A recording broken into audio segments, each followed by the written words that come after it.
We're going to be discussing in this video how an Orthodox fighter should not fight a Southpaw, and we're going to reference the Frank Martin versus Michel Ali Rivera fight. Blessed love and blessed day, oh boxing world, boxing nation, fighting world, fight nation. It's Coach Fire and this is real life boxing. Before we get into the video, best double jab straight down the pipe with the left hook behind it. Hit the like button, hit the subscribe button, hit the bell icon so you can be notified when all new content is being uploaded on the channel of Real Life Boxing. Put the left hook behind it and share the video, please and thank you. We're gonna start off by saying congratulations to Frank Martin. This video is not for casuals, or it's not for people who just want to listen to random boxing talk. This is for anyone who really wants to listen to boxing science, and if you're interested in the dynamic of Orthodox versus Southpaw, and for all young fighters coming up in the game. You know what I'm saying? I'm gonna explain to y'all using the Frank Martin versus Michel Rivera fight of how to not fight a Southpaw. Shout out to Frank Martin because he did what he had to do. He stayed focused, he stayed on the game plan, listened to his trainer, and got the job done. Michel Rivera, not so much. And I'm not going to get down on his trainers because I don't know what the game plan was, but basic Orthodox versus Southpaw. Now, I'm an Orthodox, so I'm going to be speaking from the Orthodox standpoint. When fighting a Southpaw, basics, you want to keep your foot on the outside. You pretty much want to be all the way over on their right side, all the way over on your left side, meaning your left foot on the outside of their right foot, because Southpaw Orthodox dynamic, the two front foots are together, the two jab hands are touching each other. So the Orthodox fighter wants to keep, either fighter, but again, I'm speaking from the Orthodox fighter point of view. You want to keep your foot on the outside, pretty much just maintaining that angle, because when you have your foot on the outside, the further that you can get away to the outside is the further that you will be away from your opponent's straight left hand, and the closer that they will be to your straight right hand. Also, you may be able to smother their right hook depending on the angles that you're getting. With that being said, Michel Rivera was doing the complete opposite. He was moving to his right the entire fight. Now, I said the basics of the dynamics of Orthodox to Southpaw is that you want to keep your foot on the outside. Now, some old school trainers, some very knowledgeable trainers, old school trainers, they'll tell you it doesn't really matter what side you're on. You want to be on either side, pick a side, but the side that you're going to pick, you have to be all the way over on that side. With that being said, if we remember when Andy Ruiz fought King Kong Luis Ortiz, Orthodox Southpaw. Andy Ruiz is an Orthodox, King Kong Luis is a Southpaw.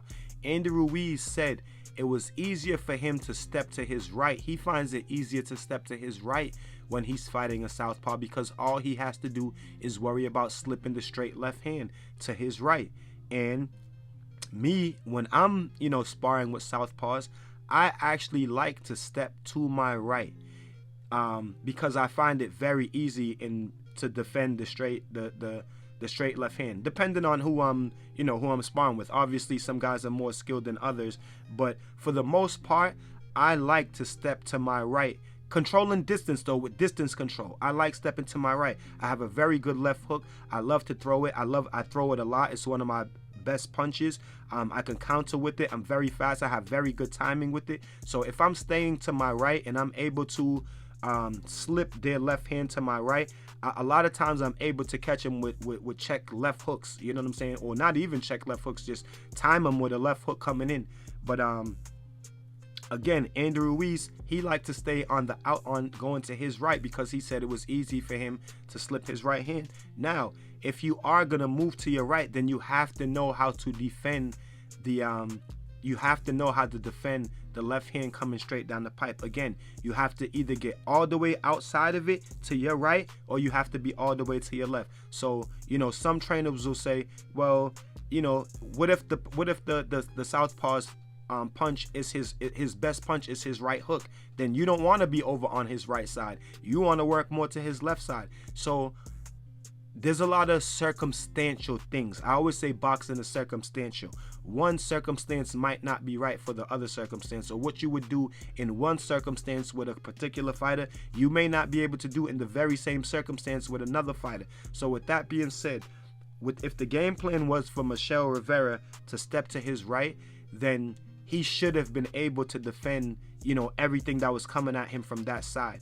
Now, when rounds are being piled up and you notice that that game plan isn't working, you have to be able to adjust. Your team, yourself, you got to be able to adjust. So in the event where stepping to your right is not working for you and you're not able to avoid anything coming from that side, again, Frank Martin had quicker feet, quicker hands than Michel Rivera. So when all these odds are against you and stepping to your right is not working, then you might want to get back to basics and step to your left.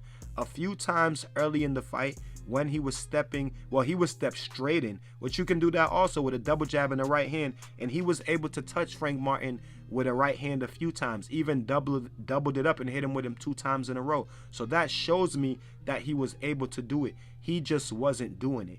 Now I listened to Blue Blood's fight breakdown after. Shout out to Blue Blood, that's my guy. And he said Frank Martin's footwork was enabling Michel Rivera from getting his foot to the outside. But I disagree. I don't think that Michel Rivera was ever trying to get his foot to the outside. You can look at their feet. He's clearly stepping to his right comfortably. And when there's a fight for foot position, like if Michel Rivera was trying to get his foot on the outside, and if they're fighting for foot position, you would see it. You would see them stepping on each other's feet. It would look sloppy at times. Sometimes they're tripping over each other's feet. You see that a lot in fights with Orthodox and Southpaws. That's because they're fighting for foot position. In this fight, there was none of that. There was no fighting for foot position.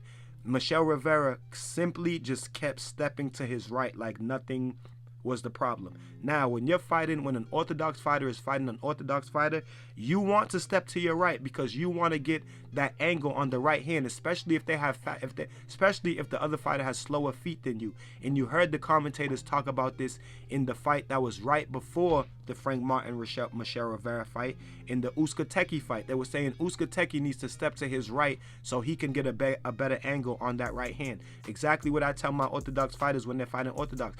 They're so used to moving to their left, you got to step to your right so you can line up that right hand. And that's probably what he's used to. So he's probably just not used to fighting Southpaws and thought that he would have been able to do what he usually does against Orthodox with a Southpaw.